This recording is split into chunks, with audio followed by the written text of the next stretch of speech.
Welcome to the VMP Inspiring Our Community podcast. Join us as Team VMP explore and ignite your vision and purpose. We will discuss topics such as education, entrepreneurship, politics, sports, and more. And now, here is Team VMP. Hello, everyone, and thank you for joining VMP Inspiring Our Community podcast. Today, our goal is to uplift, inform, and of course, inspire our community. I am Dr. Sharon H. And I am Karen McConnell-Jones. And we are the founders of Vision and Purpose Lifestyle Magazine and the hosts of VMP Inspiring Our Community podcast.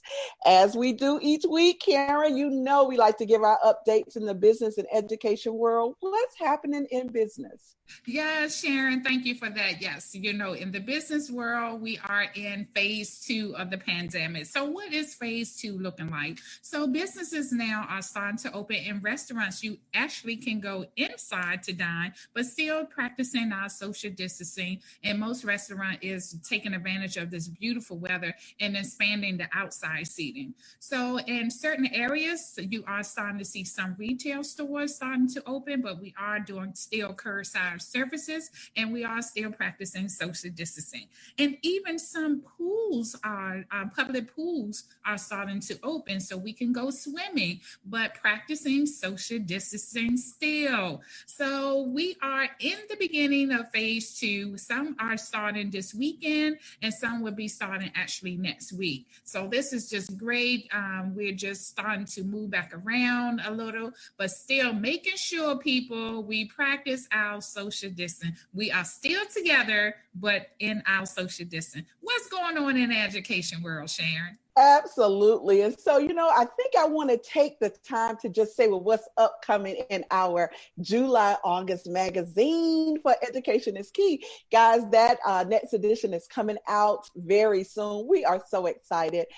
In the Education is Key column, I'm actually going to be talking with African-American male superintendents and really getting their take on how their gender and race is impacting their leadership amongst what's going on today. We know with the George Floyd incident and the subsequent protests about our Black males, majority, those individuals who have been killed at the hands of police. I'm really talking to those Black male superintendents because their gender and race really do play a great part in their leadership. They are leading an entire school district, and it's going to be phenomenal of the conversation that we're going to have. So I'm so excited about that, Karen. Yes, that sounds so exciting. And also, Sharon, some of the public schools are starting to go back to work. It's a few days in the building, a few days still out of the building as well. Yes, that's correct. Yes. And so around our,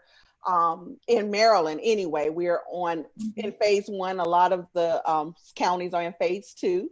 And so for our local county, we are in the building, at least the administrators are, twice a week. And so most of the school districts are ending their school year. And so teachers and students are it for the summer. And so now we are trying to phase back in, still not knowing what it's going to look like come the fall. So keep up with us. We'll let you know what that's going to look like across this country because it's going to be interesting. Yes. So guys, we are so excited. Karen, we have a wonderful, absolute wonderful guest, don't we? Phenomenal guest. And I'm just so excited to introduce her to you all. She is none other than Melissa Roberts. So excited to have her. And she is the Associate Director of Career Services at Clayton State University in Morrow, Georgia, where she manages the university internship program. She is currently pursuing her certification as a professional life coach through John Maxwell Team. She has a master's degree in the studies of human behaviors from Capella University and a Bachelor of Science degree in criminal justice from the University of North Carolina at Charlotte. She is the mother of 6 adult children, the wife of Stephen Roberts, and also the grandmother of 2 amazing little ones. I'm so excited to welcome her, and she is none other than Melissa C. Roberts. Hello, Yay! Melissa. Hi. Hi. So excited to have you today. Thank you so much. I am so absolutely humbled to be here. Oh my God. And it is always a pleasure. Karen didn't know this, but to talk to a North Carolina girl. This is a North Carolina girl show today. All three of us hail from the great city of Winston-Salem, North Carolina. Wow. And I'm so excited to have you. And that's where I'm going to start my conversation. How long has it been since you left Winston, and what prompted you to relocate? Yes. So as I was pursuing my bachelor's degree at the University of North Carolina at Charlotte, I was, as most, students are when they get into their junior or senior year, they're trying to decide, okay, what am I going to do? Where's my job going to land me? Where am I going to go? Am I going to get married? All that kind of thing. Well, at least that's what the girls are thinking about. But as I was pursuing and ending my career at the University of Charlotte, I knew that it would either be Charlotte, North Carolina, or Atlanta that I wanted to live. And then I met my husband, and the rest is history, which brought me to Atlanta. So I've been in Atlanta now for, my oldest child is 29 years old. So 29 years. Wow. I knew that was going to surprise Karen. We love our North Carolina girls. Yes. And then you took my question too. I'm just messing. Oh, this is just great. Yeah, she held back on me. So you see, I'm cheesing real hard over here. I love it. We just come from the roots of we just have that hospitality about ourselves, and it's just that grace. Yeah. And I definitely saw that and picked that up as we was talking before coming on air. So my question is going to be, now that you're in Atlanta, you're teaching at the college there, and I've just heard all this other wonderful thing in your background. You just have so much up under your belt. I love it. So at this point, the human studies and social studies area, and with the pandemic and what we are experiencing, has that been a bonus, having that degree and that knowledge? Have that been a bonus to you, helping you talk to your students or with people, and just saying how mentally, because everyone now is focusing on the mental aspect of this pandemic, because we all are experiencing some level of mental health. So how has that been for you, and what have you noticed? Well, that is absolutely a great question. Yes, it has prepared me for this time, for such a time as this. Yes, going through this pandemic, people are really pulling at everything to remain sane and to remain whole, to remain in their right mind, so to speak, as our grandparents used to say back in the day. But yes, that degree, the study in human behaviors, has allowed me the opportunity to continue to learn and open up to individuals so that they feel warm and welcome to allow me into their past, into their present. Just my curiosity and learning who they are, where they've come from, and how all of that together, coupled with trying to figure out, okay, what's my next step? What does my new normal look like? What does this mean for me and my family moving forward? And so this has absolutely brought me into a place where I'm able to encourage more people, just looking for opportunities and platforms to do that, because again, like you said, this pandemic has brought on a lot of emotional challenges for individuals, and some has heightened some mental illness as well. Mm-hmm.